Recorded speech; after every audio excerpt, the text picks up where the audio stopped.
नमस्कार दोस्तों, स्वागत है आप सभी का एक बार फिर से टीचर सॉल्यूशन के यूट्यूब चैनल पर। तो जैसा कि फ्रेंड्स आपको पता ही है कि हम यूपी बेड एंट्रेंस एग्जाम 2022 की सीरीज़ हमने स्टार्ट कर दी है और इस सीरीज़ में हम आपको प्रीवियस ईयर के क्वेश्चन करा रहे हैं, जिसमें हम आपके 2011 से लेकर 2021 तक के प्रीवियस ईयर क्वेश्चन आपको कराने वाले हैं, जो कि आपके काफ़ी हेल्पफुल रहेंगे यूपी बेड एंट्रेंस एग्जाम 2022 के लिए। इस सीरीज़ में हमने आपको 2011 का रीजनिंग का सेक्शन कंप्लीट कर दिया है। हमने रीजनिंग के क्वेश्चन 2011 के करा दिए हैं, तो उस वीडियो का लिंक आपको इस वीडियो के डिस्क्रिप्शन बॉक्स में मिल जाएगा, आप उसको भी देख सकते हैं। काफ़ी अच्छे रीजनिंग के क्वेश्चन 2011 में पूछे गए थे, तो वो भी आपको काफ़ी मदद करेंगे। और आज की वीडियो में हम 2011 के जो कि प्रीवियस ईयर के बीएड में एग्जाम में पूछे गए थे, आज उसका हम जनरल स्टडी का सेक्शन देखने वाले हैं कि कौन कौन से क्वेश्चन उसमें पूछे गए थे, और हम डिटेल भी उसकी देखने वाले हैं कि डिटेल उसकी क्या रहती है, क्या क्वेश्चन नए बन सकते हैं। देखिए फ्रेंड्स, मैं देख रहा हूँ कि यूट्यूब पर काफ़ी सारे चैनल हैं जो कि यूपी बेड एंट्रेंस एग्जाम की तैयारी करा रहे हैं, बट वो क्या करा रहे हैं, वो ओनली क्वेश्चन और आंसर आपको रटवा रहे हैं। तो क्वेश्चन और आंसर रटने से आपको गवर्नमेंट कॉलेज तो बिल्कुल भी नहीं मिलने वाला। ये मेरी बात ध्यान से सुनिएगा। अगर आप चाहते हैं कि आपको गवर्नमेंट कॉलेज मिले, तो क्वेश्चन और आंसर रटने से आपको गवर्नमेंट कॉलेज बिल्कुल भी नहीं मिलेगा, चाहे आप कितनी भी तैयारी कर लीजिए।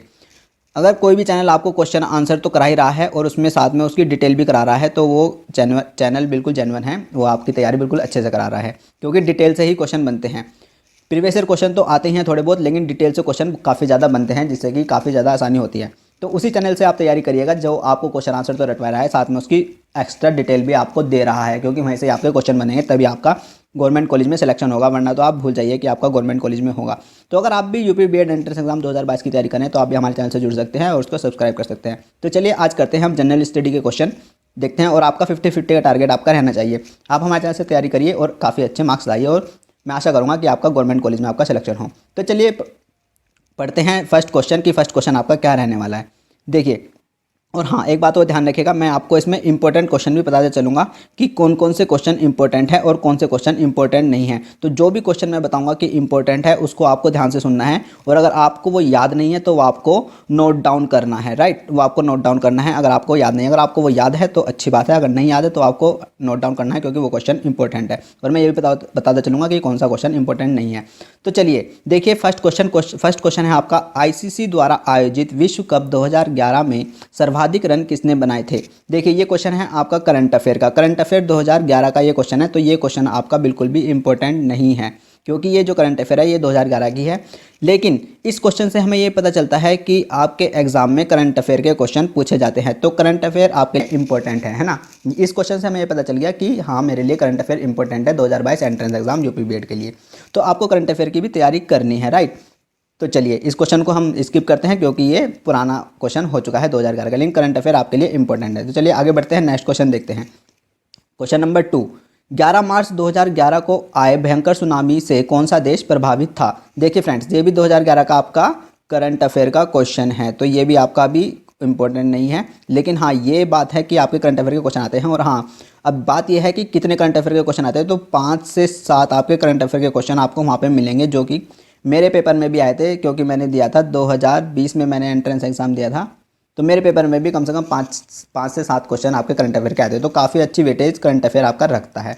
तो चलिए आगे बढ़ते हैं, नेक्स्ट क्वेश्चन हम देखते हैं। क्वेश्चन नंबर 3, 15वीं जनगणना 2011 के अनुसार भारत की जनसंख्या कितनी थी। देखिए फ्रेंड्स, ये क्वेश्चन इंपॉर्टेंट है, इसको ध्यान से देखिएगा। तो आपको बताना है कि 15वीं जनगणना 2011 के अनुसार भारत की जनसंख्या कितनी थी। तो अगर पूछे क्वेश्चन में कि 15वीं जनगणना 2011 के अनुसार, तो आपका राइट आंसर होगा 121 करोड़। राइट, 121 करोड़ आपका इसका राइट आंसर होने वाला है। लेकिन अगर वो पूछे कि वर्तमान में भारत की जनसंख्या कितनी है, तो वो है 139 करोड़। राइट, वर्तमान में अगर पूछे तो वो है 139 करोड़, ठीक है ना, ये आपको पूछ सकता है। और अगर पूछे कि 2020 में कितनी थी, तो वह है 132 करोड़, है ना। और अगर पूछे जनगणना 2011 के अनुसार, तो वह आपका 121 करोड़। ये क्वेश्चन इसलिए इंपॉर्टेंट है, ये आपको, ये डिटेल भी आपको याद रखनी है। ये क्वेश्चन और आंसर आपको गवर्नमेंट कॉलेज नहीं दिलाने वाले, ये डिटेल आपको गवर्नमेंट कॉलेज दिलाएगी।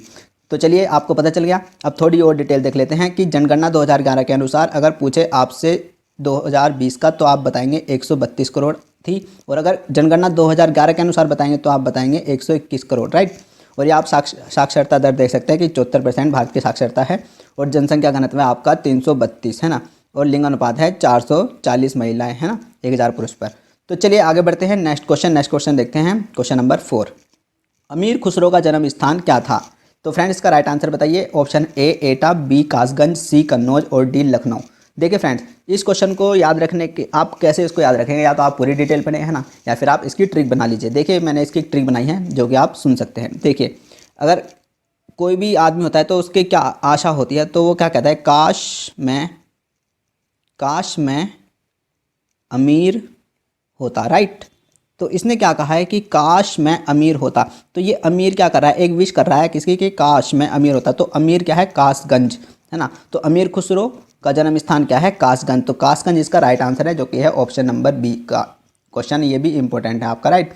और इस ट्रिक से आपको याद रखना कि काश मैं अमीर होता। तो अमीर क्या कह रहा है, काश, तो कासगंज से अमीर खुसरो, है ना। तो चलिए आगे बढ़ते हैं, इसकी डिटेल देखते हैं। अमीर खुसरो का जन्म सन 1253 में एटा उत्तर प्रदेश के पटियाला कासगंज नामक कस्बे में गंगा के किनारे हुआ था। अमीर खुसरो हिंदी खड़ी बोली तथा तबला वाद्य यंत्र के जनक माने जाते हैं। देखिए फ्रेंड्स, एक डिटेल आपको और पता चली कि जो अमीर खुसरो थे उनका जो रिलेशन था ना वो म्यूज़िक से था, राइट। तबला वाद्य यंत्र म्यूज़िक से था और हिंदी खड़ी बोली ये बोलते थे। तो ये सब आपको डिटेल पता होनी चाहिए, क्योंकि आपके क्वेश्चन डिटेल से बहुत ज़्यादा बनते हैं। प्रीवियस ईयर तो आता ही, प्रीवियस ईयर का मतलब होता है कि क्वेश्चन आंसर रटना और प्लस उनकी डिटेल भी रटना, राइट, और उसको समझना।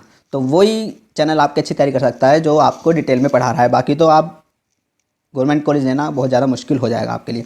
तो चलिए नेक्स्ट क्वेश्चन नंबर 5 की बात करते हैं। कंप्यूटर में कौन हार्डवेयर है। देखो कंप्यूटर का मैं बता देता हूँ कि सॉफ्टवेयर होता है और हार्डवेयर होता है, राइट। सॉफ्टवेयर वो होते हैं जिसको आप टच नहीं कर सकते, राइट, और हार्डवेयर वो होते हैं जिसको आप टच कर सकते हैं। अब इसमें बताना है कि हार्डवेयर क्या है, यानी कि आप टच कर सकते हैं। देखो C++ क्या है, एक लैंग्वेज है, तो हम इसको टच नहीं कर सकते। Windows 7 क्या है, ये भी एक सॉफ्टवेयर है, इसको भी हम टच नहीं कर सकते, है ना। और CD-ROM आपका हार्डवेयर है, इसको आप टच कर सकते हैं, तो ये आपका एक हार्डवेयर है। और क्वेश्चन में भी पूछा है कि हार्डवेयर क्या है, तो CD-ROM है। अब CD-ROM की फुल फॉर्म क्या है, compact disc read only memory, right. Compact disc read only memory है, और जो कि आपका हार्डवेयर है, इसका राइट आंसर है। नेक्स्ट क्वेश्चन देखते हैं, question number 6। Question number 6 very important, काफ़ी ज़्यादा बार पूछा जाता है। भारतीय संसद के कितने अंग हैं। भारतीय संसद के आपको अंग बताने हैं, जल्दी से आंसर करिएगा। A2, B3, C4 या D1। देखिए डिटेल देखते हैं, हल्की सी मैं आपको बता देता हूँ कि जो संसद आपकी बनती है वो बनती है आपकी लोकसभा से और राज्यसभा से और राष्ट्रपति से, राइट। ये 3 आपके संसद के अंग होते हैं। अब लोकसभा में भी क्या, लोकसभा को हम बोलते हैं निम्न सदन, है ना। ये देखो इन तीनों से, लोकसभा, राज्यसभा और राष्ट्रपति से आपकी संसद बनती है। तो आंसर है इसका राइट 3, यानी कि संसद के कितने अंग हो गए, 3 कौन कौन से, लोकसभा, राज्यसभा और राष्ट्रपति। अब लोकसभा को क्या बोलते हैं, निम्न सदन, और राज्यसभा को बोलते हैं उच्च सदन। ये सब भी आपको पता होना चाहिए। निम्न सदन और उच्च सदन का क्वेश्चन आ जाता है, ठीक है, वो डिटेल में से आता है, फिर बच्चे कहते हैं कहाँ से आ गया, लेकिन वो होता है प्रीवियस ईयर ही, ठीक है, क्योंकि वो डिटेल से आया है। तो लोकसभा को बोलते हैं निम्न सदन और राज्यसभा को बोलते हैं उच्च सदन। लोकसभा में आपकी जो संख्या होती है सदस्यों की वो होती है 445, और राज्यसभा में जो संख्या होती है सदस्यों की होती है 245, है ना। ये सब भी आपको पता होना चाहिए। पूछ लेता है कि लोकसभा में सदस्यों की संख्या कितनी होती है, ऑप्शन अलग अलग दे देता है, तो आपको पता होना चाहिए लोकसभा में होती है 445 और राज्यसभा में होती है 245। लेकिन देखो फिर भी ये उच्च सदन है ना, तो उल्टा है ना। राज्यसभा में सदस्य कम है लेकिन फिर भी वो उच्च सदन हम उसको मान रहे हैं, लेकिन लोकसभा जो है उसमें ज़्यादा सदस्य हैं लेकिन फिर भी हम उसको निम्न सदन मान रहे हैं। ऐसे इसको याद रखना, थोड़ा उल्टा होता है। तो चलिए थोड़ी सी डिटेल और देख लेते हैं कि भारतीय संसद के 3 अंग होते हैं, जिसमें राष्ट्रपति, राज्यसभा तथा लोकसभा सम्मिलित हैं। संसद के निम्न सदन को लोकसभा, जिसमें 445 सदस्य होते हैं, इन सदस्यों में 543 निर्वाचित होते हैं। देखो 445 है ना, उसमें 543 जो हैं वो चुने हुए हैं, और 2 सदस्य अंगल भारतीय वर्ग से राष्ट्रपति द्वारा मनोनीत किए जाते हैं। और जो 543 में प्लस 2 करेंगे तो 545 हो जाएंगे, और जो 2 सदस्य हैं ना वो एंग्लो इंडियन होते हैं, जिनको कौन चुनता है, वो चुनता है हमारा भारत का राष्ट्रपति, ठीक है। अब राज्यसभा में 245 सदस्य होते हैं, इसमें 12 सदस्य राष्ट्रपति द्वारा मनोनीत किए जाते हैं। देखो राज्यसभा में 245 हैं और 12 उनमें से 12 किसने चुने, हमारे राष्ट्रपति ने चुने। ये ऐसे व्यक्ति होते हैं जिन्हें कला साहित्य विज्ञान समाज सेवा एवं सहकारिता के क्षेत्र में विशेष ज्ञान या अनुभव होता है। ठीक है, ये जो 12 सदस्य हैं ये कला से होते हैं या साहित्य, मतलब इसमें इनकी स्पेशलिटी होती है। कला या कोई भी आर्ट में अच्छा होगा, कोई साहित्य में अच्छा होगा, कोई साइंस में अच्छा होगा, कोई समाज सेवा में, कोई सहकारिता में के क्षेत्र में इनको काफ़ी अनुभव होता है, काफ़ी एक्सपीरियंस इनको होता है, तो उनको ही राष्ट्रपति ये 12 चुनता है जो कि राज्यसभा में होते हैं। तो ये सब आपके डिटेल थी, ये भी काफ़ी क्वेश्चन पूछ लिए जाते हैं डिटेल्स, है ना, ये भी आपको पता होनी चाहिए। ऐसे क्वेश्चन आंसर रटने से कुछ नहीं होने वाला है। तो चलिए नेक्स्ट क्वेश्चन देखते हैं, क्वेश्चन नंबर 7। काफ़ी इंपॉर्टेंट क्वेश्चन है क्वेश्चन नंबर 7। अगर याद नहीं है तो नोट करिएगा, और अगर याद है तो काफ़ी अच्छी बात है। भारत में कुल कितने उच्च न्यायालय हैं? देखिए फ्रेंड्स, ये जो हम पेपर कर रहे हैं ये आपका 2011 का कर रहे हैं। तो 2011 के हिसाब से ये क्वेश्चन पूछा गया है कि भारत में कुल कितने उच्च न्यायालय हैं, यानी कि 2011 के टाइम पे भारत में कितने उच्च न्यायालय थे। तो 2011 के टाइम पे जो भारत के उच्च न्यायालय थे वो थे आपके 21, जो कि इसका राइट आंसर था, जो कि था लेकिन 2011 में, है ना। और अगर अभी ये क्वेश्चन आता है 2022 में कि भारत में कितने उच्च न्यायालय हैं, तो आप लगाएंगे 25, राइट। ध्यान से सुनिएगा, काफ़ी इंपॉर्टेंट क्वेश्चन है कि भारत में कितने उच्च न्यायालय हैं। तो अब आएगा ये 2022 में क्वेश्चन आपके पेपर में, तो आप लाएंगे 25, और 2011 में था 21, तो बढ़ गए ना, तो 4 इन्होंने बढ़ा दिए, यानी कि अब 4 उच्च न्यायालय बढ़ चुके हैं। तो अब 25 आपको राइट आंसर मानना है कि भारत में कितने उच्च न्यायालय हैं, 25 यानी कि 25। तो चलिए हम नेक्स्ट क्वेश्चन, क्वेश्चन नंबर 8 देखते हैं। मुख्यमंत्री की नियुक्ति किसके द्वारा की जाती है? तो चलिए बताइए, काफ़ी अच्छा क्वेश्चन है, इंपॉर्टेंट क्वेश्चन है, रिपीट हो सकता है। मुख्यमंत्री की नियुक्ति किसके द्वारा की जाती है, जो कि आपका राइट आंसर है राज्यपाल। राज्यपाल करता है मुख्यमंत्री की नियुक्ति। देखो, मुख्यमंत्री यानी कि सीएम की नियुक्ति कौन करता है? आपका राज्यपाल। ठीक है, और प्रधानमंत्री की नियुक्ति कौन करता है? आपका राष्ट्रपति, राइट। प्रधानमंत्री की नियुक्ति कौन करता है? राष्ट्रपति। और एक एक्सेप्शन केस और सुनिएगा, दिल्ली के जो मुख्यमंत्री हैं, दिल्ली के जो मुख्यमंत्री की नियुक्ति कौन करता है? वो भी आपका राष्ट्रपति करता है, राइट। ये देखो एक्सेप्शन आपको मिला कि दिल्ली के मुख्यमंत्री की नियुक्ति कौन करता है? राष्ट्रपति, लेकिन बाकी राज्यों की जो मुख्यमंत्री करता है वो राज्यपाल करता है, और प्रधानमंत्री की नियुक्ति कौन करता है? राष्ट्रपति। तो राष्ट्रपति ने किस किस की करी? प्रधानमंत्री की और दिल्ली के मुख्यमंत्री की नियुक्ति करी, और राज्यपाल सिर्फ ओनली और राज्यों की नियुक्ति करता है। लेकिन दिल्ली का स्पेशल याद रखना, ये एक्सेप्शन आपका केस है। तो चलिए डिटेल देखते हैं कि राष्ट्रीय राजधानी क्षेत्र दिल्ली में चुनाव के बाद मुख्यमंत्री की नियुक्ति राष्ट्रपति द्वारा की जाती है, राइट। ये आपको याद रखना है क्योंकि एक्सेप्शन केस है, आ सकता है, और प्रीवियस ईयर भी है और डिटेल भी है।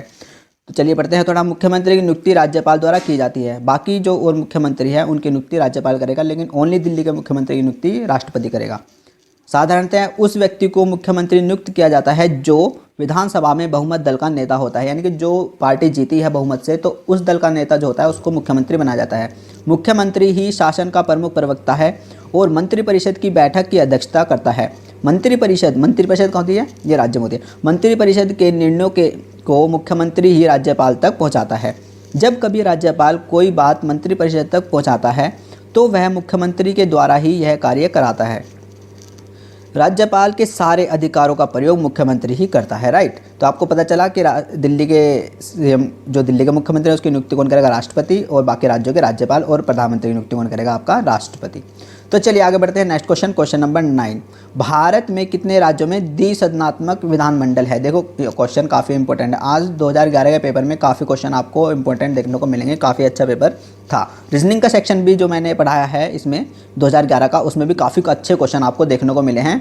अगर मतलब देखें तो कंपेयर करूं मैं 2011 और अब चल रहा है 2022, तो 2011 में रीजनिंग के सेक्शन में भी आपको काफ़ी अच्छे क्वेश्चन मिले हैं, और 2022 में तो आपके काफ़ी अच्छे क्वेश्चन आएंगे अगर कंपेयर किया जाए। तो चलिए हम फोकस करते हैं अपने क्वेश्चन नंबर 9 पर। भारत में कितने राज्य में द्विसदनात्मक विधानमंडल हैं? देखिए ये जो क्वेश्चन आया था ये आपका 2011 में पूछा गया था, राइट। तो 2011 में इसका आंसर था 6, है ना, कि 2011 में इसका आंसर था 7, कि 7 ऐसे राज्य हैं जिसमें द्विसदनात्मक विधानमंडल है। लेकिन अगर अब ये आता है 2022 में, अगर आपके पेपर में ये क्वेश्चन आ जाता है और 2022 चल रहा है, तो अगर अब ये क्वेश्चन आता है कि भारत के कितने राज्यों में द्विसदनात्मक विधानमंडल है, तो आप बोलेंगे 6। तो अब इसका राइट आंसर है 6, लेकिन 2011 में था 7। क्यों है? क्योंकि अब जो जम्मू कश्मीर की वजह से, जम्मू कश्मीर अब आपका अलग राज्य बन गया है ना, जम्मू कश्मीर अब आपका स्टेट बन गया है, तो इसलिए अब घटके हो गए। पहले इसमें जम्मू कश्मीर इंक्लूड था, लेकिन अब जम्मू कश्मीर राज्य बन गया तो हट गया है, तो अब आपका राइट आंसर होगा 6। तो द्विसदनात्मक जो विधानमंडल अब 6 राज्यों में है, ना कि 7 में। तो चलिए मैं आपको फटाफट बताता हूँ। तो जिसमें द्विसदनात्मक होता है ऐसे राज्यों को बाई कैमरल स्टेट कहते हैं ना, बाई कैमरल स्टेट इनको कहा जाता है, जो कि पहले थे 7 राज्य, तो जिसमें था जम्मू कश्मीर, लेकिन अब जम्मू कश्मीर हट गया है क्योंकि अब एक स्टेट बन गया। देखो बिहार, कर्नाटक और महाराष्ट्र, उत्तर प्रदेश और आंध्र प्रदेश और तमिलनाडु। ये अब आपके 6 स्टेट हैं जिसमें आपका 20 तक विधानमंडल चलता है। तो चलिए आगे बढ़ते हैं। नेक्स्ट क्वेश्चन, क्वेश्चन नंबर 10 की बात करते हैं। असम विधानसभा में कितने सदस्य हैं? बताइए इसका right answer. Option number A 25, B 126, C 127 और डी 128। तो इसका राइट आंसर है 126। असम विधानसभा में 126 निर्वाचित सदस्यों की संख्या है। देखिए ये आया है असम का क्वेश्चन, लेकिन अगर इस क्वेश्चन से हम थोड़ा और डिटेल में जाएं तो हम क्या जा सकते हैं, तो हम दे रहे हैं यूपी बीएड का एंट्रेंस एग्जाम। तो क्या पता वो यूपी में पूछ ले कि यूपी में विधानसभा के सदस्यों की संख्या बताओ। तो यूपी में बताइए कितनी है? यूपी में है आपकी 403। यूपी में आपकी 403 विधानसभा सदस्यों की संख्या है। ये आपको याद रखनी है, इंपॉर्टेंट है, क्योंकि आप यूपी का बीएड एंट्रेंस एग्जाम दे रहे हैं तो पूछा जा सकता है कि यूपी के विधानसभा सदस्यों की संख्या बताइए, जो कि आपकी 403 आपको याद रखना है। तो चलिए आइए देखते हैं इस क्वेश्चन की डिटेल। असम विधानसभा में कुल 126 सदस्य निर्वाचित होते हैं, जिसमें 8 सदस्य अनुसूचित जाति के तथा 16 सदस्य अनुसूचित जनजाति से निर्वाचित किए जाते हैं। असम की विधानसभा में स्वायत्तशासी जिले के संबंध में जनसंख्या के आधार पर आरक्षण की व्यवस्था की गई है। देखिए असम में कितने हैं? 126 और यूपी में कितने हैं आपके? 403। ये सब आपको याद रखना है। डिटेल से पढ़ोगे तो काफ़ी अच्छी तैयारी आपकी होगी और माइंड में आपके क्वेश्चन काफ़ी टाइम तक आपका रुकेगा। अगर आप ऐसे क्वेश्चन आंसर रटेंगे ना तो अगले ही दिन आप भूल जाएंगे कि आपका उसका आंसर क्या था, या तो आपके पास कोई सॉलिड ट्रिक हो। तो चलिए क्वेश्चन नंबर 11 पढ़ते हैं। भारत की राष्ट्रीय आय का प्रमुख स्रोत क्या है? क्वेश्चन वेरी वेरी इंपॉर्टेंट है फ्रेंड्स। अगर नहीं याद है तो नोट करिएगा, अगर याद है तो काफ़ी अच्छी बात है। देखिए भारत की राष्ट्रीय आय का प्रमुख स्रोत बताना है, यानी कि भारत की जो राष्ट्रीय आय है वो कहाँ से ज़्यादा हमें मिलती है। देखो इस क्वेश्चन का आंसर काफ़ी ज़्यादा बच्चे 90% बच्चे जो इस क्वेश्चन का आंसर गलत करते हैं, ये आपको सुनना है। देखो क्यों गलत करते हैं वो भी मैं रीज़न बताऊंगा, क्योंकि आपको पता होना चाहिए कि गलती किस वजह से हुई है ना। देखो क्या हमने क्या पढ़ा है आज तक कि भारत क्या है? भारत हमने आज तक पढ़ा है कि भारत एक क्या है? भारत एक कृषि प्रधान देश है ना। हम ये सुनते आ रहे हैं कि भारत एक कृषि प्रधान देश है, तो इसकी वजह से हम क्या मार जाते हैं? इसकी वजह से हम आंसर मार जाते हैं कृषि क्षेत्र। लेकिन नहीं, इसका राइट आंसर है सेवा क्षेत्र, है ना। कृषि इसका आंसर नहीं है। तो ज़्यादा जो हमारी इनकम बनती है वो बनती है सर्विस सेक्टर से, यानी कि सेवा क्षेत्र से, जो यानी कि वो क्षेत्र वो सेक्टर जो हमें सर्विस प्रोवाइड कराता है, यानी कि जो हमें सेवा दे रहे हैं। जैसे कि आपका बैंक हो गया, वो सर्विस सेक्टर में आता है ना। हमारा ट्रांसपोर्ट यानी कि यातायात आपका सेवा क्षेत्र में आता है, सर्विस सेक्टर। टेलीकॉम सेक्टर भी आपका सर्विस सेक्टर यानी कि सेवा क्षेत्र में आता है। और यहाँ से कितनी राष्ट्रीय आय जनरेट होती है? यहाँ से होती है 49%। 49% राष्ट्रीय आय सर्विस सेक्टर देता है, ठीक है, मतलब कमाकर, है ना। तो इतने 49% सर्विस सेक्टर राष्ट्रीय आय जनरेट करता है। और कृषि से कितनी होती है?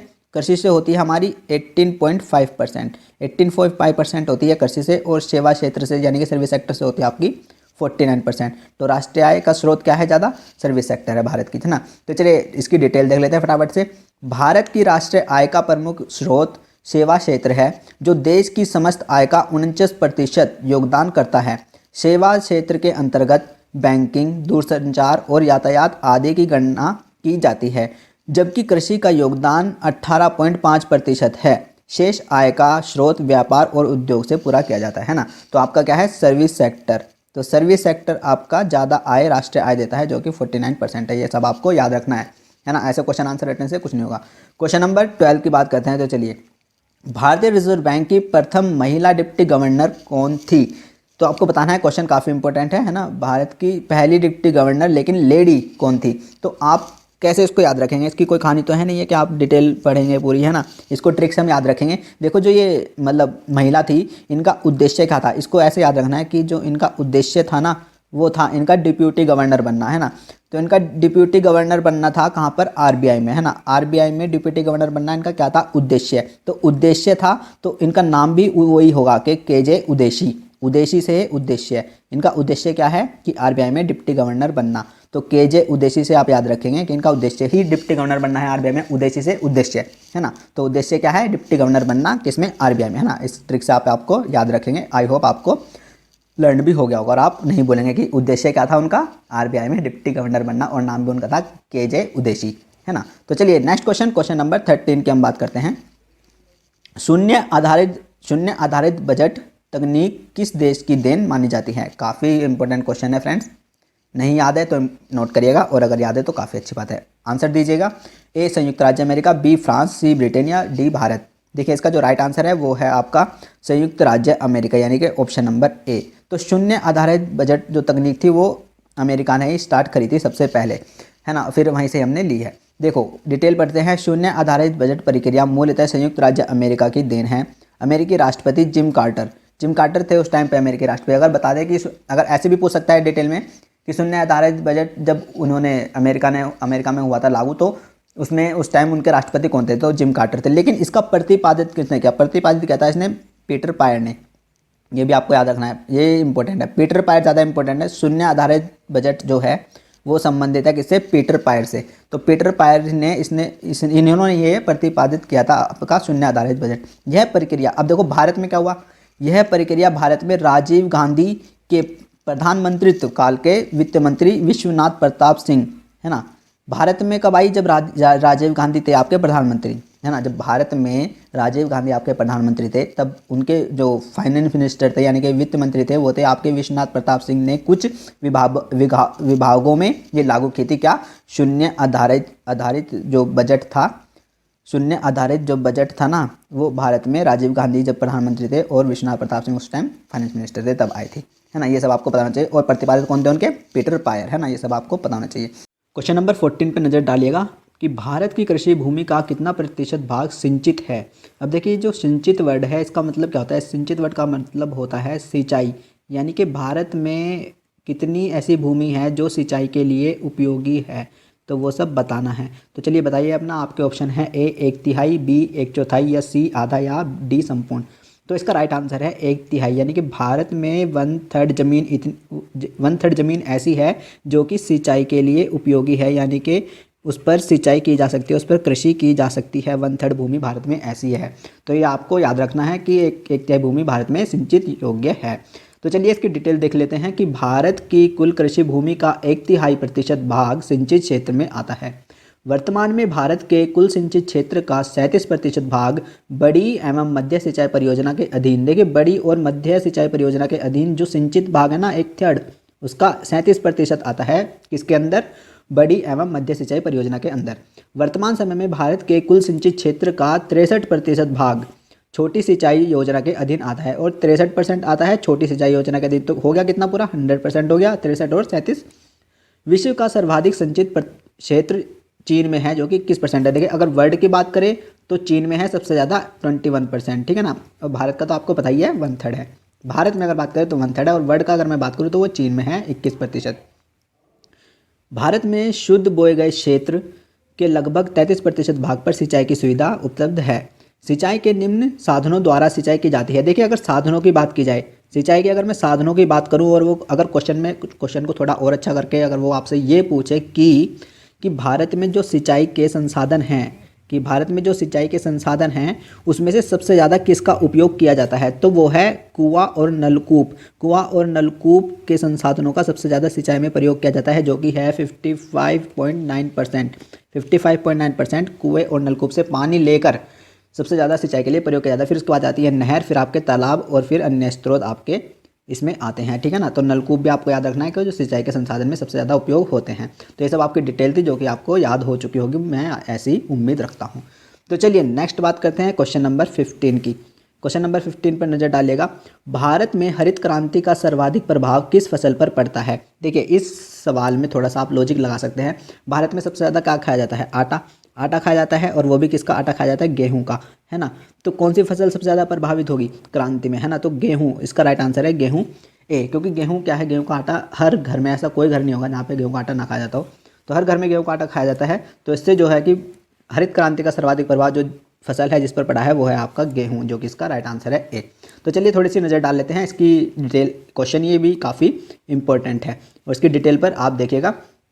प्रसिद्ध कृषि वैज्ञानिक नॉर्मन बोरलॉग, देखिए नॉर्मन बोरलॉग थे जो कि थे हरित, जिन्होंने अगर पूछे कि हरित क्रांति जो वर्ड था वो किसने दिया, वो दिया था नॉर्मन बोरलॉग ने, ठीक है ना। और भारत में अगर भारत में पूछे कि भारत में हरित क्रांति का जनक कौन था, वो थे डॉक्टर स्वामीनाथन, ठीक है ना। दो क्वेश्चन मैंने आपको बताया यहाँ से काफ़ी इंपॉर्टेंट है, देखिएगा फिर से कि अगर पूछे कि हरित क्रांति जो विश्व में थी तो उसके जनक कौन थे, वो थे नॉर्मन बोरलॉग। और अगर भारत में पूछे भारत में हरित क्रांति के जनक कौन थे, वो थे डॉक्टर स्वामीनाथन, है ना। ये सब चीज़ें आपको पता होनी चाहिए। तो चलिए आगे बढ़ते हैं नेक्स्ट क्वेश्चन, क्वेश्चन नंबर 16 की बात करते हैं। वनस्पति वैज्ञानिक बॉटनी के जनक किसे माना जाता है। तो आप देख सकते हैं इसमें, आप बताइए, आपका ऑप्शन है अरस्तु, डार्विन और थ्योफ्रेस्ट और कोरोलिसिस लिनियस। तो इसका राइट आंसर है सी, थ्योफ्रेस्ट। थ्योफ्रेस्ट जो थे वो बॉटनी के जनक थे। देखिए, अगर जीव विज्ञान की दो शाखाएं मिलती हैं, जीव विज्ञान की दो शाखाएं होती है, एक होती है वनस्पति विज्ञान और एक होती है जंतु विज्ञान। तो जो वनस्पति विज्ञान के जनक हैं वो हैं आपके थ्योफ्रेस्ट, और जो जंतु विज्ञान के जनक हैं वो हैं आपके अरस्तु, है ना। ये सब आपको भी पता होना चाहिए कि जंतु विज्ञान के जनक कौन है, अरस्तु, और थ्योफ्रेस्ट जो हैं वो वनस्पति विज्ञान के हैं, और जो जीव विज्ञान की दो शाखाएँ आपको देखने को मिलती हैं। तो चलिए थोड़ी सी इसकी डिटेल देख लेते हैं। वनस्पति विज्ञान तथा प्राणी विज्ञान, जीव विज्ञान की दो शाखाएँ हैं। थ्योफ्रेस्ट नामक वनस्पति शास्त्री ने अपनी पुस्तक हिस्टोरिया प्लेनेटेरियम, अब ये क्या है कि ये थ्योफ्रेस्ट जो थे वनस्पति विज्ञान के जनक थे, इनकी एक बुक है हिस्टोरिया प्लेनेटोरियम में 500 किस्म के पौधों का वर्णन किया है। अब सीधी सी बात है, जब ये वनस्पति विज्ञान के जनक है तो ये किसका, पौधों का ही वर्णन करेंगे अपनी किसमें, हिस्टोरिया प्लेनेटोरियम में। थियोफ्रेस्ट को वनस्पति विज्ञान का पिता कहा जाता है। अरस्तु ने अपनी पुस्तक जंतु इतिहास में लगभग 500 जंतुओं का वर्णन किया है। अब जब जंतु विज्ञान के जनक अरस्तु हैं तो वो अपनी बुक में जंतुओं का ही वर्णन करेंगे। सीधी सी बात है, जंतु विज्ञान का जनक इनको कहा जाता है। ठीक है, मैंने आपको क्या बताया इस क्वेश्चन में, मैंने बताया कि जंतु विज्ञान के जो जनक हैं वो कौन है, अरस्तु हैं, और वनस्पति विज्ञान के जो जनक हैं वो हैं थियोफ्रेस्ट, और उनकी बुक है हिस्टोरिया प्लेनेटोरियम। तो चलिए आगे बढ़ते हैं नेक्स्ट क्वेश्चन, क्वेश्चन नंबर 17 की बात करते हैं। क्वेश्चन वो काफ़ी इंपॉर्टेंट था। मौजूदा समय में कंप्यूटर की स्टैंडर्ड इकाई क्या है। देखिए कंप्यूटर का क्वेश्चन, देखो कंप्यूटर के क्वेश्चन भी आपको मिलते हैं। कंप्यूटर के क्वेश्चन आपको 3 से 4, कंप्यूटर क्वेश्चन आपको 3 से 4 पेपर में आपके जरूर 100% मिलेंगे। ठीक है, तो चलिए अब देख नंबर 17, मौजूदा समय में कंप्यूटर की स्टैंडर्ड इकाई क्या है। जो इसका राइट आंसर है आपका बाइट। बाइट आपकी, अब कैसे पता चलेगा बाइट है, तो आप अगर आपके पास कंप्यूटर है तो आपके पास विंडो होती है ना, उसमें विंडो होती है, तो उसमें वो होती है क्या होती है 32 बिट होती है या फिर 64 है ना, 64 बाइट की आपकी विंडो होती है। तो यहाँ से जो है इकाई उसकी जो है वो बाइट है। अब एक क्वेश्चन इसमें और पूछ लेता है कि एक बाइट कितने बिट के बराबर होता है। एक बाइट कितने बिट के बराबर होता है, तो वो होता है 8 बिट। तो एक बाइट जो होता है वो 8 बिट के बराबर होता है। ये क्वेश्चन भी आपका काफ़ी बार पूछ लिया जाता है, ये आपको याद रखना है, इंपॉर्टेंट है। ठीक है, तो चलिए आगे बढ़ते हैं, इसकी थोड़ी बहुत डिटेल देख लेते हैं। कंप्यूटर की स्टैंडर्ड इकाई बाइट है। कुल 8 बिट मिलाकर एक बाइट का निर्माण करती हैं। किसी भी ऑक्सी कैरेक्टर को स्टोर करने के लिए 1 बाइट खर्च होती है। ठीक है, तो चलिए आगे बढ़ते हैं। क्वेश्चन नंबर 18 देखिएगा कि एक सीपीयू की क्षमता किस में मापी जाती है, यानी कि सीपीयू की क्षमता को हम किस में मापते हैं। Option number A DPI, B PPI या सी MIPS। तो इसका जो राइट आंसर है वो है MIPS, यानी कि मेगा इंस्ट्रक्शन पर सेकंड। मेगा इंस्ट्रक्शन पर सेकंड में आपकी सीपीयू की स्पीड आपकी मापी जाती है। तो चलिए थोड़ी सी डिटेल देख लेते हैं। इसमें लिखा है कि सीपीयू को माइक्रो प्रोसेसर भी कहा जाता है। ये भी आ जाता है क्वेश्चन कभी कभी कि सीपीयू माइक्रो प्रोसेसर किसे कहा जाता है। तो माइक्रो प्रोसेसर जो होता है वो हमारा सीपीयू ही होता है, यानी कि या फिर रहता है कि सीपीयू का दूसरा नाम बताओ जो कि माइक्रो प्रोसेसर होता है। सीपीयू की क्षमता MIPS यानी कि मेगा इंस्ट्रक्शन पर सेकंड में मापी जाती है। यह केवल साधारण कंप्यूटर के लिए होती है, यानी कि जो आपके घरों में यूज़ हो रहे हैं सिंपल कंप्यूटर उसके लिए होती है। जबकि सुपर कंप्यूटर के लिए सीपीयू की क्षमता MFLOPS यानी कि मेगा फ्लोटिंग ऑपरेशन पर सेकंड में मापी जाती है। देखो MIPS किसके लिए है, जो कि आपके साधारण कंप्यूटर हैं उसकी सीपीयू की क्षमता है, लेकिन जो सुपर कंप्यूटर है उसकी क्षमता किस में मापी जाती है, उसकी मापी जाती है मेगा फ्लोटिंग ऑपरेशन पर सेकंड में मापी जाती है। ठीक है, ये सब डिटेल आपको पता होनी चाहिए। और माइक्रो प्रोसेसर किसको कहते हैं, सीपीयू को ही कहते हैं। तो चलिए आगे बढ़ते हैं नेक्स्ट क्वेश्चन, क्वेश्चन नंबर 19 की बात करते हैं। लाल बाबा हरनाम सिंह, टुंडीलाट बाबा सोहन सिंह भाकना और गुरदीप सिंह किससे संबंधित है, यानी कि किस आंदोलन से संबंधित है हमको बताना है। तो आपके ऑप्शन है इंडियन प्रेसिडेंट लीग से, या नवजवान भारत सभा से, या गदर आंदोलन से, या अकाली आंदोलन से। तो इसका जो राइट आंसर है वो है आपका गदर आंदोलन। गदर आंदोलन से ये सब आपके क्रांतिकारी संबंधित थे। और अगर पूछा जाए कि गदर पार्टी की स्थापना किसने की, तो वो यही थे हरदयाल, यानी कि इनका पूरा नाम क्या था, लाला हरदयाल, है ना। लाला हरदयाल ने ही आपकी गदर पार्टी की स्थापना करी थी, जो कि आपके फर्स्ट पर आपका नाम लिख रहा है हरदयाल, तो ही लाला हरदयाल है जिसने आपकी गदर पार्टी की स्थापना करी थी। तो चलिए थोड़ी सी आपकी डिटेल है, इसको पढ़ लेते हैं। उपयुक्त सभी लोग गदर आंदोलन से संबंधित थे। गदर पार्टी की स्थापना 1913, ये सन भी आपको याद रखना है, आ सकता है। और ये क्वेश्चन इंपॉर्टेंट है, ठीक है, कि गदर पार्टी की स्थापना किसने करी, लाला हरदयाल। गदर पार्टी की स्थापना 1913 में सैन फ्रांसिस्को अमेरिका में लाला हरदयाल ने की थी, है ना, ये आप देख सकते हैं लाला हरदयाल। तो चलिए आगे बढ़ते हैं, नेक्स्ट क्वेश्चन नंबर 20 की बात करते हैं। निम्न में से संयुक्त राष्ट्र की कौन सी कार्यकारिणी भाषा है? देखिए संयुक्त राष्ट्र यानी कि यूएन, है ना, यूएन में जो काम, यूएन में कुछ काम होता है यानी कि यूएन काम करती है, तो वो जो काम होता है वो किस लैंग्वेज में किया जाता है ना, किस मतलब जो लैंग्वेज वहाँ पे मानी जाती है वो कौन कौन सी हैं? तो एक तो है आपकी इंग्लिश, है ना, इंग्लिश तो वहाँ पर है ही यूएन में, जिस भाषा में काम वहाँ पर होता है, और एक दूसरी लैंग्वेज है तो वो बतानी है वो कौन सी है। तो आपके जो ऑप्शन है फ्रेंच है, स्पेनिश है, अरबी है और चीनी है। तो जो इसका राइट आंसर है वो है फ्रेंच। यानी कि अब हमें क्या पता चल रहा है, हमें ये पता चल रहा है कि यूएन में जिस भाषा में काम होता है वो एक इंग्लिश है हमारी, और एक है फ्रेंच, है ना, एक है फ्रेंच। तो इन दो भाषा में यूएन में काम किया जाता है, ठीक है। तो चलिए थोड़ी सी डिटेल इसकी पढ़ लेते हैं। संयुक्त राष्ट्र संघ की भाषाएं कार्य करने वाली भाषा दो हैं, अंग्रेजी और फ्रेंच। अन्य भाषाएं जिन्हें राष्ट्र संघ की मान्यता प्राप्त है जो वो है चीनी, रशियन, अरबी और स्पेनिश, है ना, तो इनको भी मान्यता प्राप्त है। लेकिन जो काम किया जाता है वहाँ पर संयुक्त राष्ट्र संघ में वो है आपकी इंग्लिश और फ्रेंच वहाँ पर चलती है। तो चलिए आगे बढ़ते हैं, नेक्स्ट क्वेश्चन नंबर 21 की बात करते हैं। निम्नलिखित हड़प्पा स्थलों में से कौन सा एक स्थान गुजरात में नहीं है?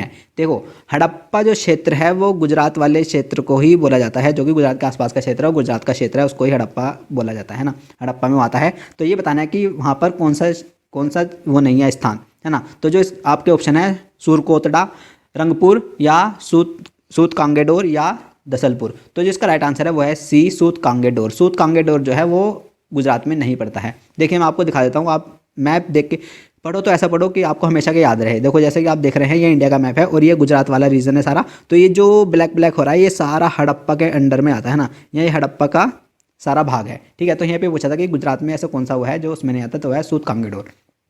सूत कांगेडोर दक्षिण बलूचिस्तान में दास्क नदी के किनारे स्थित एक स्थल है। स्थल की खोज 1927 में ऑर्ले स्टाइन ने किया, जहां मनुष्य की अस्थि, राख से भरा बर्तन, तांबे की कुल्हाड़ी, मिट्टी से बनी चूड़ियां प्राप्त हुई, ठीक है ना। तो ये जो है सूत कांगेडोर ये कहाँ है आपका दक्षिण बलूचिस्तान में है, यहाँ की गुजरात में है, ठीक है ना। तो चलिए आगे बढ़ते हैं, नेक्स्ट क्वेश्चन नंबर 22 की बात की जाए। 1 मई को कहा जाता है, यानी कि आपको बताना है कि 1 मई को कौन सा दिन बनाया जाता है, ठीक है। तो आपका ऑप्शन है पर्यावरण दिवस, बी हिंदी दिवस, और सी मजदूर दिवस, और डी मातृ दिवस। तो जो इसका राइट आंसर है वो है मजदूर दिवस, है ना, यानी कि लेबर डे। लेबर डे आपका कब मनाया जाता है? आपका 1 मई को मनाया जाता है। क्वेश्चन काफ़ी इंपॉर्टेंट है, ठीक है ना। और अब आपको बताना है कि पर्यावरण दिवस कब मनाया जाता है। पर्यावरण दिवस आपको मनाया जाता है 5 जून को, है ना। ये सबको आपको पता होना चाहिए, बहुत ज़्यादा इंपॉर्टेंट है कि पर्यावरण दिवस आपका 5 जून को मनाया जाता है। हिंदी दिवस आपका कब मनाया जाता है? हिंदी दिवस आपको मनाया जाता है 14 सितंबर को। 14 सितंबर को आपका हिंदी दिवस मनाया जाता है। और मातृ दिवस आपका कब मनाया जाता है? मातृ दिवस आपका मनाया जाता है 12 मई को। मातृ दिवस आपका 12 मई को मनाया जाता है। और मजदूर दिवस आपका 1 मई को मनाया जाता है। ये सब आपको होना चाहिए, इंपॉर्टेंट क्वेश्चन है। तो चलिए आगे बढ़ते हैं, डिटेल फटाफट से इसकी पढ़ लेते हैं। 1 मई को मजदूर दिवस तथा श्रमिक दिवस मनाया जाता है, यानी कि इसको हम श्रमिक दिवस भी कहते हैं ना, और लेबर डे भी इसको बोलते हैं। पर्यावरण दिवस 5 जून को प्रतिवर्ष आयोजित किया जाता है। हिंदी दिवस 14 सितंबर को मनाया जाता है। और मातृ दिवस आपका 12 मई को मनाया जाता है। तो चलिए आगे बढ़ते हैं, नेक्स्ट क्वेश्चन नंबर 23 की हम बात करते हैं। शुष्क सेल में प्रयुक्त कैथोड है, यानी कि देखो शुष्क सेल होता है जो बैटरी में सेल लगाते हैं, वो शुष्क सेल होते हैं। तो शुष्क सेल जो है उसमें होते हैं, एक कैथोड होता है शुष्क सेल में, होता है एक कैथोड और एक होता है एनोड, है ना। शुष्क सेल में 2 चीज़ होती हैं, एक होता है कैथोड, एक होता है एनोड। तो जो कैथोड होता है वो होता है आपका जस्ते का, ठीक है। कैथोड बनता है जस्ते का बनता है, और एनोड जो होता है वो आपका बनता है कार्बन का, ठीक है, कार्बन का बनता है। और जो कैथोड पे होता है वो होता है प्लस चार्ज, और एनोड पे होता है कैथोड पे होता है माइनस का चार्ज, और एनोड पे होता है आपका प्लस का चार्ज, है ना। ये सब आपको डिटेल पता होनी चाहिए कि शुष्क सेल में कैथोड होता है, एनोड होता है, कैथोड माइनस का होता है, एनोड प्लस का होता है, और कैथोड जो बनता है वो जस्ते से बनता है, और एनोड जो बनता है वो कार्बन से बनता है। तो यहाँ पे पूछा है कि कैथोड किससे बनता है? वो बनता है आपका जस्ते से, जो कि आपका राइट आंसर है ऑप्शन नंबर डी। तो चलिए आगे बढ़ते हैं, इसकी फटाफट से डिटेल पढ़ लेते हैं। शुष्क सेल में प्रयुक्त जस्ता कैथोड तथा कार्बन एनोड का कार्य करता है, ठीक है ना। जस्ते से बने एक पात्र में NH4Cl या ZnCl का पेस्ट भरकर मध्य भाग में कार्बन की छड़ को डाल दिया जाता है, जो एनोड धनात्मक कार्य करती है ना। यानी कि कार्बन की छड़ हमने डाली है तो वो किसका काम करा? उसने करा है एनोड का काम, जो कि प्लस चार्ज का है, ठीक है ना। तो चलिए आगे बढ़ते हैं, नेक्स्ट क्वेश्चन नंबर 24 की बात करते हैं। बर्मा का नया नाम क्या रखा गया? बर्मा पहले बर्मा था, अब दूसरे नाम से है, तो आपको बताना है क्या था, बर्मा का नया नाम क्या है। ए है आपका रंगून, दूसरा है यंगून, और सी है आपका म्यांमार, और डी है आपका कंपुचिया। तो जो इसका राइट आंसर है वो है म्यांमार, यानी कि बर्मा को पहले ये म्यांमार जो था वो हमारा वो पहले बर्मा हुआ करता था, ठीक है, और अब इसको म्यांमार कर दिया गया। और जो बर्मा था उसकी राजधानी पहले थी रंगून, रंगून थी पहले बर्मा की राजधानी, फिर उसको क्या कर दिया गया, यंगून, है ना। बर्मा की राजधानी पहले रंगून हुआ करती थी, फिर उसको यंगून कर दिया गया, और जो बर्मा का जो नया नाम था वो अब म्यांमार कर दिया गया। जो म्यांमार है तो उसको पहले बर्मा बोला जाता था। और ये कहाँ पे है म्यांमार, आपको पता होना चाहिए। म्यांमार अगर ये इंडिया का मैप है और ये गुजरात वाला रीजन है और इधर ये आपका मणिपुर में है, तो ये इधर ना ईस्ट में आपका ये म्यांमार पड़ता है। फटाफट से चलिए इसकी डिटेल पढ़ लेते हैं। दक्षिण पूर्वी एशियाई देश बर्मा का नाम पुर्तगाली भाषा से लिया गया था, जो बहमीज़ से बर्मा बना गया। देखिए पुर्तगाली भाषा में बहमीज़ से इसको बर्मा किया गया, जिसका प्रयोग ब्रिटिश काल से लेकर 1989 तक होता रहा। 21 जून को बताइए कौन सा दिन होता है। फटाफट से ये क्वेश्चन मैंने पूछा है कि 21 जून को कौन सा दिन होता है। 21 जून को होता है हमारे यहाँ योगा दिवस, है ना। योगा दिवस होता है 21 जून को। 21 जून 1989 में एक शोधन लाकर बर्मा की जुंटा सैनिक सरकार ने बर्मा का नाम म्यांमार, तो म्यांमार किसने किया, जुंटा सैनिक, है ना। जुंटा सैनिक ने बर्मा का नाम म्यांमार कर दिया और वहाँ की राजधानी रंगून का नाम बदलकर यंगून कर दिया गया, है ना, राइट। तो चलिए आगे बढ़ते हैं। नेक्स्ट क्वेश्चन नंबर 25 की बात करते हैं। निम्नलिखित में से किसको एम्पायर सिटी के नाम से जाना जाता है। देखो एम्पायर सिटी फटाफट से बताइए। आपके ऑप्शन है न्यूयॉर्क ए, बी रोम, सी एवरडीन और डी आपका वाशिंगटन। तो जो इसका राइट आंसर है वो है इसका ए न्यूयॉर्क। तो न्यूयॉर्क को ही हम क्या कहते हैं, हम न्यूयॉर्क को कहते हैं आपका एम्पायर सिटी। एम्पायर सिटी के नाम से ही न्यूयॉर्क को जाना जाता है। तो चलिए फटाफट से डिटेल देख लेते हैं। न्यूयॉर्क उत्तरी अमेरिका का सबसे सुंदर शहर है, जिसे अपनी धनाढ्य और प्राकृतिक स्रोतों के कारण एम्पायर स्टेट सिटी कहा जाता है, ठीक है ना। तो चलिए आगे बढ़ते हैं। नेक्स्ट क्वेश्चन नंबर 26 की बात करते हैं। किस दिन राष्ट्रीय मतदाता दिवस मनाया जाता है। जल्दी से बताइए, काफ़ी ज़्यादा इंपॉर्टेंट क्वेश्चन है, क्योंकि यूपी में चुनाव भी हैं और यूपी में अब आपका यूपी वेट की तैयारी आप कर रहे हैं और यूपी में अब चुनाव भी आने वाले हैं। तो काफ़ी ज़्यादा इंपॉर्टेंट है। क्यों, क्योंकि मतदान है और आप भी वोट देने जाएंगे, है ना, जब भी अब आपके वहाँ पर वोट डलेगी। तो जल्दी से बताइए कि राष्ट्रीय मतदाता दिवस कब मनाया जाता है। अभी आज क्या है, आज है 30 जनवरी है आज, यानी कि, और मैं थोड़ी सी हिंट देता हूँ, 5 दिन पहले ही ये आपका मतदाता दिवस अभी गया है हाल ही में, है ना। तो बताइए 5 दिन पहले, यानी कि 25 जनवरी इसका राइट आंसर है। यानी कि 25 जनवरी को मनाया जाता है नेशनल वोटर डे, राष्ट्रीय मतदाता दिवस। तो चलिए फटाफट से पढ़ते हैं डिटेल। 25 जनवरी को राष्ट्रीय मतदाता दिवस के रूप में मनाया जाता है। वर्ष 2011 से निर्वाचन आयोग की स्थापना दिवस पर मतदान में युवाओं की भागीदारी बढ़ाने हेतु प्रारंभ किया है। देखिए जो नेशनल वोटर डे है ना आपका, ताकि हमारे युवा जो लोग हैं, हमारे युवा बच्चे हैं, वो भी वोट दे सकें, इसलिए बनाया जाता है। तो थोड़ा कदर करो और वोट देने जरूर जाना, ठीक है।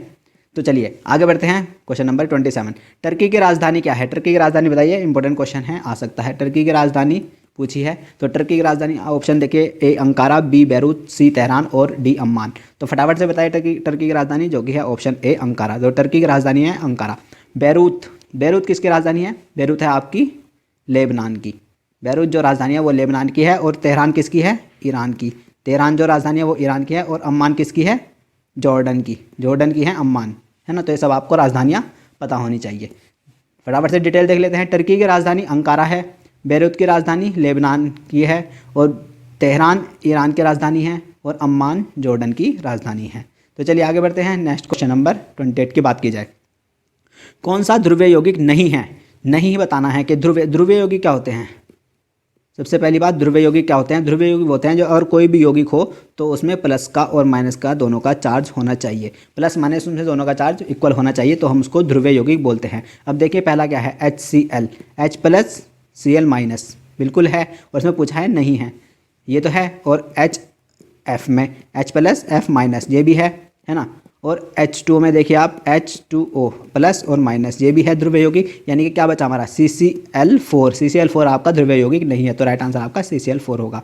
और ये भी आपके सारे ध्रुवीय यौगिक है, NH3, H2O, SO2, HF, HCl और H2S, ये सारे आपके ध्रुवीय यौगिक हैं। बाकी जो बचे हैं वो आपके ध्रुवीय यौगिक नहीं होते, है ना। मतलब मैक्सिमम आपके यही पूछेगा और अदर ऑप्शन में, और जो इनसे अलग होगा वो आपका अध्रुवीय होगा, है ना, राइट। तो चलिए आगे बढ़ते हैं। Next question number 29। मोटर गाड़ियों में साइड की वस्तुओं को देखने के लिए प्रयुक्त दर्पण का कौन सा दर्पण प्रयोग किया जाता है।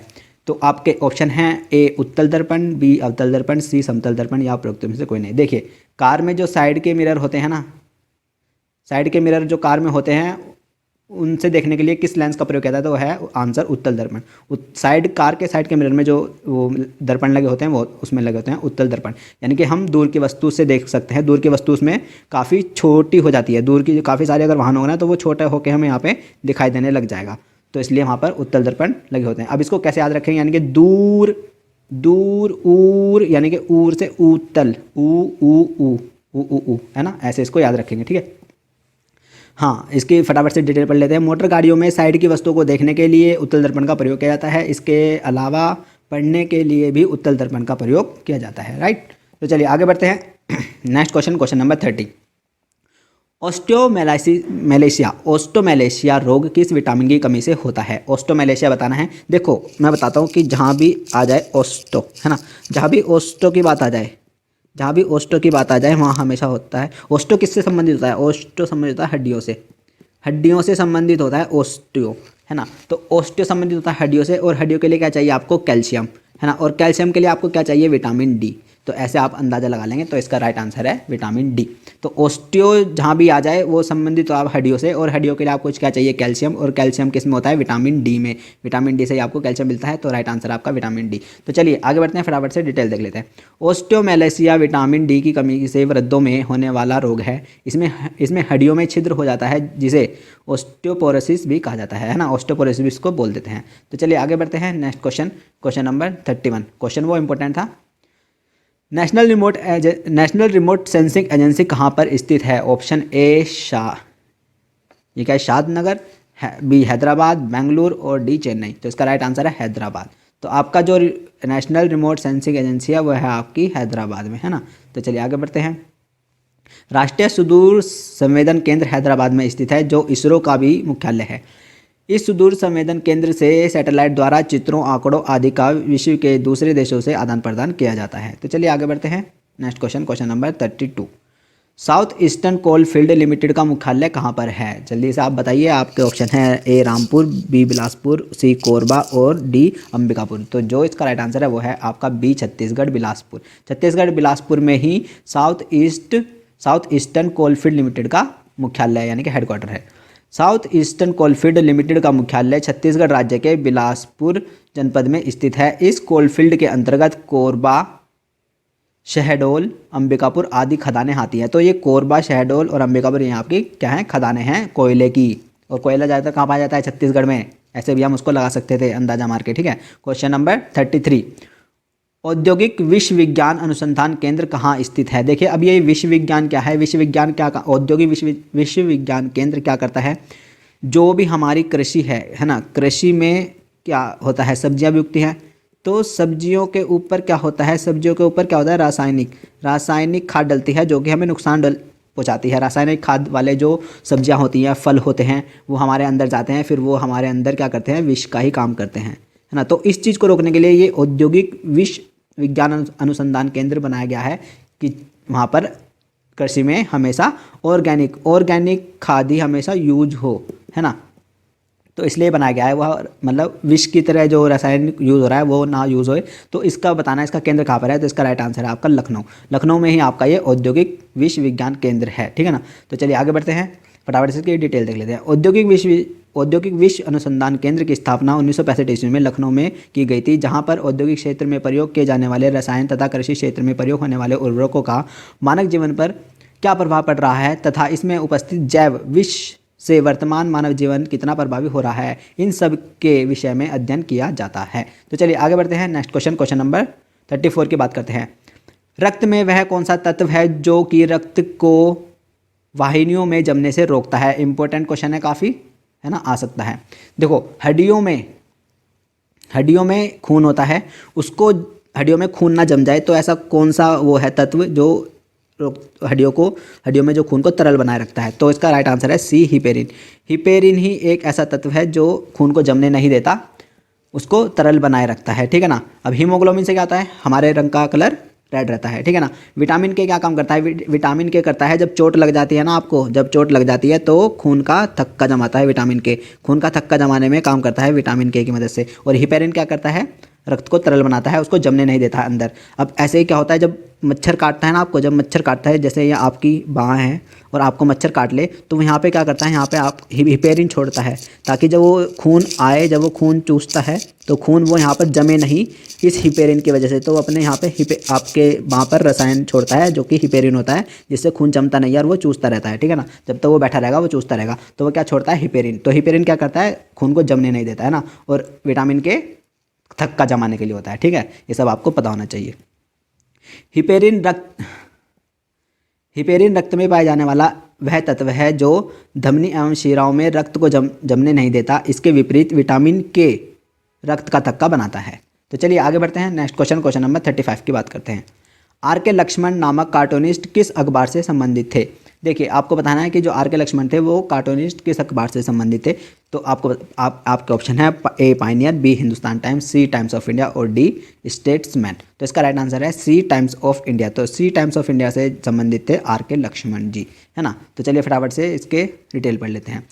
प्रसिद्ध कार्टूनिस्ट आर के लक्ष्मण भारतीय अंग्रेजी समाचार पत्र टाइम्स ऑफ इंडिया से संबंधित थे, जिसमें उनके कार्टून कॉलम प्रकाशित होते थे। ज्ञातव्य है कि आर के लक्ष्मण प्रसिद्ध कहानीकार आर के नारायण के छोटे भाई थे। तो चलिए आगे बढ़ते हैं। Next question, question number 36। Question number 36 है कि स्टेनलेस स्टील किन अवयवों का मिश्रण है? क्वेश्चन काफ़ी इंपॉर्टेंट क्वेश्चन है। तो आपको बताना है कि स्टेनलेस स्टील में कौन कौन से तत्व मिले होते हैं। स्टेनलेस स्टील के आपने देखे होंगे, काफ़ी बर्तन आते हैं, तो उसमें आपके कौन कौन से तत्व मिले होते हैं। तो आपके ऑप्शन है लोहा और कार्बन, लोहा जिंक, तांबा जिंक या लोहा निकिल क्रोमियम। तो इसका जो राइट आंसर है वो है डी लोहा निकिल क्रोमियम, है ना। तो इसको अब स्टेनलेस स्टील में कौन कौन से तत्व है अब आप कैसे याद रखोगे? तो इसकी जो ट्रिक है वो है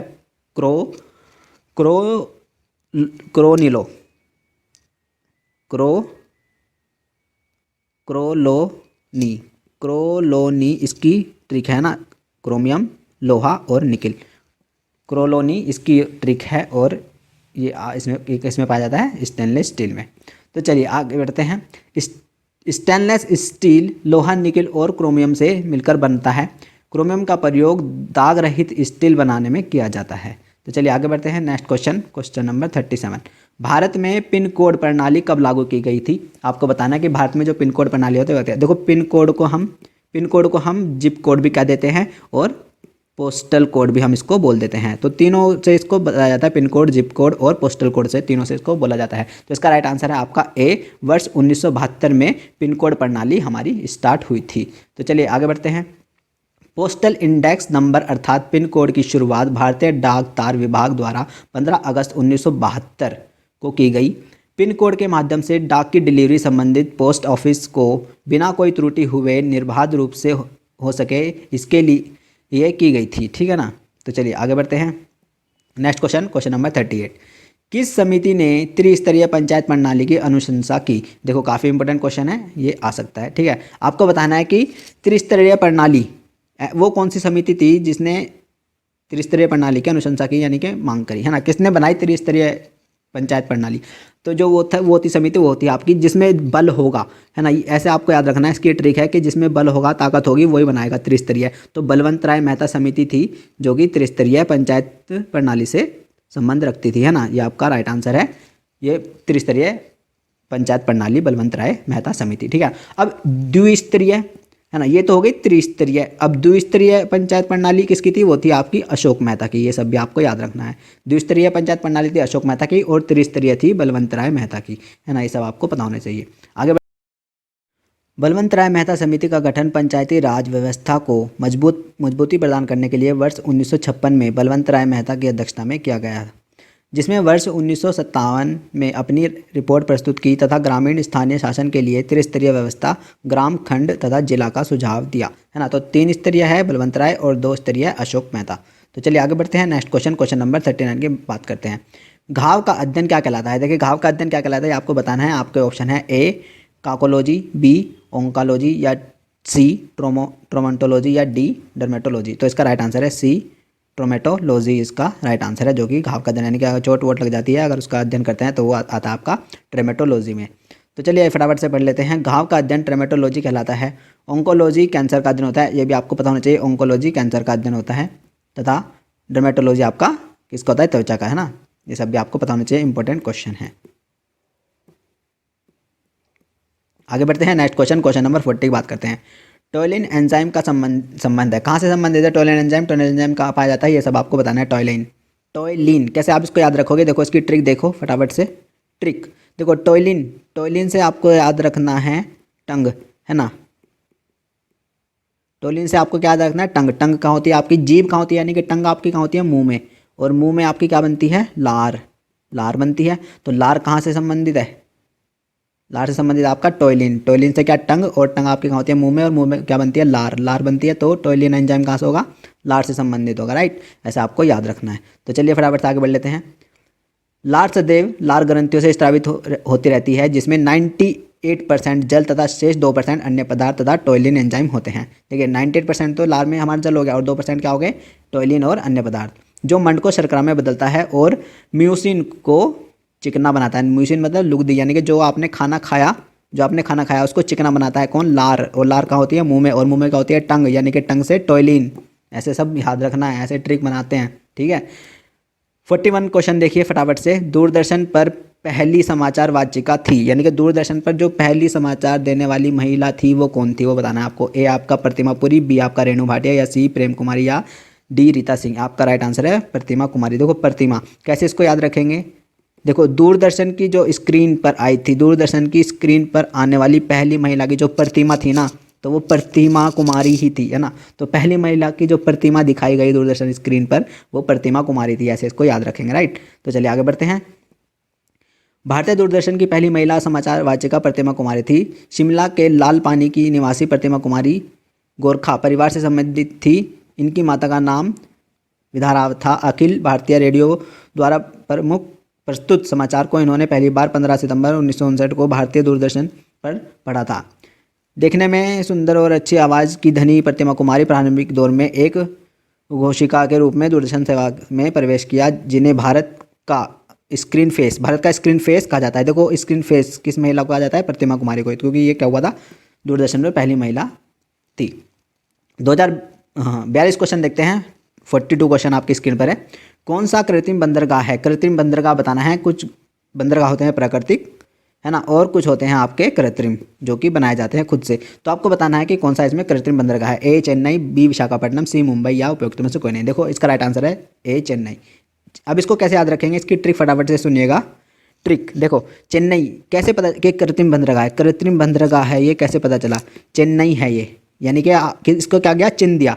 इसको क्या गया, चिन्ह दिया। जैसे मजदूर लोग होते हैं ना, दीवार चिनते हैं, तो इसको चिन्ह के इन्होंने बनाया है, दीवार चिन्ह के इन्होंने इसको बनाया, यानी कि कृत्रिम होगा। फिर ये जब हमने इसको चिन्ह दिया, मजदूर से इसको चिन्हवा दिया है, तो ये क्या हो गया, एक कृत्रिम बंदरगाह हो गया, यानी कि इसको मानव के द्वारा बनाया गया है, यानी कि चेन्नई है कृत्रिम बंदरगाह, से इसको याद रखना है। तो चलिए आगे बढ़ते हैं। चेन्नई बंदरगाह तमिलनाडु के तट पर स्थित कृत्रिम बंदरगाह है। विशाखापट्टनम 1933 ईस्वी में विकसित एक प्राकृतिक बंदरगाह है। मुंबई बंदरगाह भारत के पश्चिमी तट का सबसे बड़ा बंदरगाह है। मुंबई बंदरगाह, है ना, भारत के पश्चिमी तट का सबसे बड़ा बंदरगाह है, ये ध्यान रखिएगा। इसे ब्रिटिश शासकों द्वारा सन 1672 ईस्वी में विकसित किया गया था, जो एक प्राकृतिक बंदरगाह है। मुंबई बंदरगाह है ना, यहाँ भी लिखा है। तो चलिए आगे बढ़ते हैं। नेक्स्ट क्वेश्चन नंबर 43 की बात करते हैं। ऑल इंडिया रेडियो की स्थापना कब हुई। ऑल इंडिया रेडियो की स्थापना हुई आपकी ऑप्शन नंबर डी 1936 में, है ना। 1 अप्रैल 1930 को इंडियन स्टेट ब्रॉडकास्टिंग सर्विसेज की स्थापना की गई, जो 8 जून 1936 को, है ना, 8 जून 1936 को ऑल इंडिया रेडियो के नाम से जाने लगा, ठीक है। क्या हुआ, इंडियन स्टेट ब्रॉडकास्टिंग को 1936 को ऑल इंडिया रेडियो नाम दे देगा, ठीक है। यही ऑल इंडिया रेडियो 1956 में आकाशवाणी के नाम से जाने लगा, ठीक है। फिर ये इसको आकाशवाणी में उन्होंने बदल दिया। तो चलिए आगे बढ़ते हैं। नेक्स्ट क्वेश्चन नंबर 44 की बात करते हैं। भारत का पृथ्वी से उपग्रह छोड़ने का केंद्र कहाँ स्थित है। तो जहाँ से हम भारत का जहाँ से हम मिसाइल वगैरह छोड़ते हैं और सैटेलाइट वगैरह छोड़ते हैं, वो कहाँ पर है ना, ये आपको बताना है। तो ए ट्राम्बे, और बी श्रीहरिकोटा, या सी तुम्बा, या डी बेंगलुरु। तो इसका राइट आंसर है बी श्रीहरिकोटा। श्रीहरिकोटा से हम अपनी सैटेलाइट और मिसाइल वगैरह अंतरिक्ष में छोड़ते हैं। चलिए पढ़ते हैं फटाफट से। श्रीहरिकोटा इसरो का मुख्य केंद्र है, जहाँ से उपग्रह छोड़े जाते हैं। इसके विमोचन यान से छोड़े गए उपग्रह पृथ्वी के अक्षीय कक्ष में स्थापित किए जाते हैं, जिनका उपयोग सुदूर संवेदन संरचना, रेडियो आदि के क्षेत्र में किया जाता है ना। तो चलिए आगे बढ़ते हैं। Next question number 45। त्रिशूल क्या है। त्रिशूल आपको बताना है क्या है। ए टैंक है, बी प्रक्षेपोत्र है, रडार है, या उपग्रह है। तो त्रिशूल जो है हमारा क्या है, त्रिशूल आप सबको पता होना चाहिए। त्रिशूल हमारी एक मिसाइल है। मिसाइल है त्रिशूल, तो ये क्या है, एक प्रक्षेपवस्त्र। आंसर होगा आपका बी। नेक्स्ट क्वेश्चन देखिए, क्वेश्चन नंबर 46। ग्रेनेडा स्थित है। ग्रेनेडा कहाँ पर स्थित है ये आपको बताना है। अरेबियन सागर, कैरेबियन सागर या चीनी सागर। ग्रेनेडा सबसे पहले तो क्या है ये आपको पता होना चाहिए। ग्रेनेडा है आपका एक द्वीप है। ग्रेनेडा आपका एक द्वीप है जो कि किस सागर में, आपको बताना है। तो इसका राइट आंसर है आपका कैरेबियन सागर। और ये मैं आपको फटाफट से दिखा देता हूँ। देखिए मैप अगर आप देख लेंगे ना तो आप कभी नहीं भूलेंगे। मैप अगर एक बार पढ़ो तो ऐसा पढ़ो कि फिर कभी ना बोलो। देखो ये है आपका ग्रेनेडा द्वीप, और ये कहाँ है, ये है आपका कैरेबियन सागर। तो ये ग्रेनेडा द्वीप है, ये आपका कैरेबियन सागर में अंदर आता है। ऐसे पढ़ा करो जिससे कि आप कभी भूलो ना और दोबारा पढ़ने की कभी जरूरत ना पड़े। क्वेश्चन आंसर रटने से कुछ नहीं होता है, ठीक है ना, जिंदगी झंड हो जाती है।